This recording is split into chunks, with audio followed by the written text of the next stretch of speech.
대통령으로서 주재하는 우리 정부 마지막 국무회의입니다. 오늘 국무회의는 시간을 조정하여 개최하게 되었습니다. 국회에서 통과되어 정부에 공포를 요청한 검찰청법과 형사소송법 개정안 등 검찰개혁 관련 법안에 대해 우리 정부 임기 안에 책임 있게 심의하여 의결하기 위한 것입니다. 우리 정부는 촛불정부라는 시대적 소명에 따라 권력기관 개혁을 흔들림 없이 추진했고, 공수처 설치, 검경수사권 조정, 자치경찰제 시행과 국가수사본부 설치, 국정원 개혁 등 권력기관의 제도 개혁에 큰 진전을 이뤘습니다. 견제와 군영, 민주적 통제의 원리에 따라 권력기관이 본연의 역할에 충실하도록 하면서 국민의 기본권을 보장하기 위한 것입니다. 이와 같은 노력과 성과에도 불구하고 검찰 수사의 정치적 중립성과 공정성, 선택적 정의에 대한 우려가 여전히 해소되지 않았고 국민의 신뢰를 얻기에 충분하지 않다는 평가가 있었습니다. 국회가 수사와 기소의 분리에 한 걸음 더 나아간 이유라고 생각합니다. 오늘 공포 여부를 심의하는 검찰청법과 형사소송법 개정안은 검찰이 수사를 개시할 수 있는 범죄를 부패범죄와 경제범죄로 한정하는 등 검찰의 직접 수사 범위를 축소하고 검찰 내에서도 수사와 기소를 분리해 나가는 한편 부당한 별건 수사를 금지하는 등의 내용을 담고 있습니다.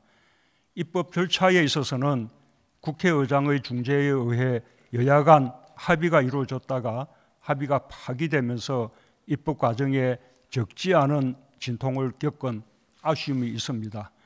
국민의 삶과 인권에 지대한 영향을 미치는 만큼 국무위원들은 부처 소관을 떠나 상식과 국민의 시각에서 격의 없이 토론하고 신뢰해 주시길 바랍니다.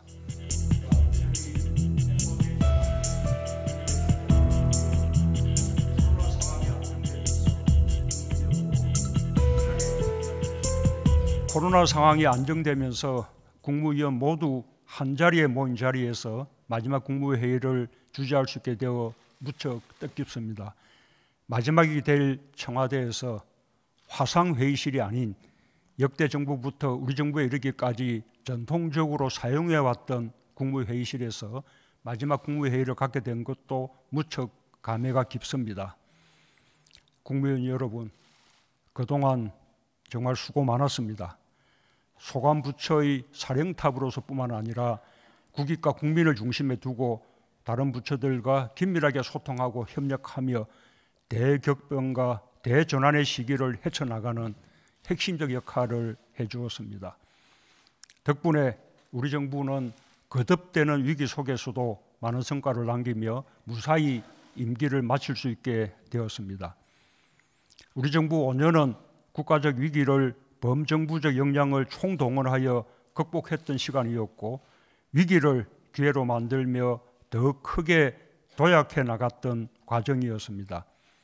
일본의 부당한 수출 규제에 맞서 소부장 자립의 길을 걸으며 아무도 흔들 수 없는 나라의 토대를 확고히 만들었습니다.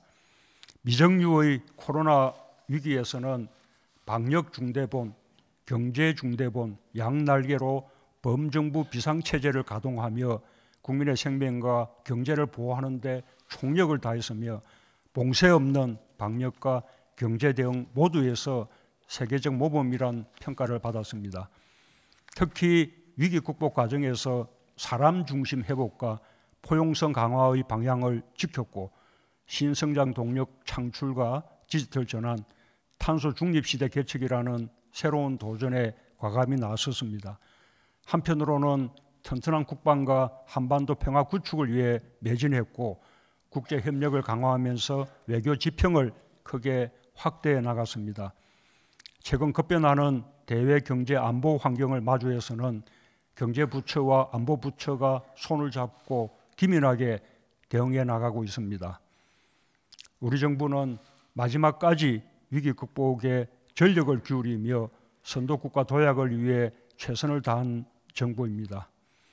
지난 5년의 성과와 노력이 다음 정부에 도움이 되고 대한민국이 계속 발전해 나가는 밑거름이 되길 기대합니다. 각 부처 장관들과 공무원 여러분 정말 고생 많았습니다. 그동안 한마음이 되어 국민과 나라를 위해 헌신한 노고를 잊지 않겠습니다. 오늘 마지막 국무회의에 참석해 주신 우리 오세훈 서울특별시장님께도 감사드립니다. 고맙습니다.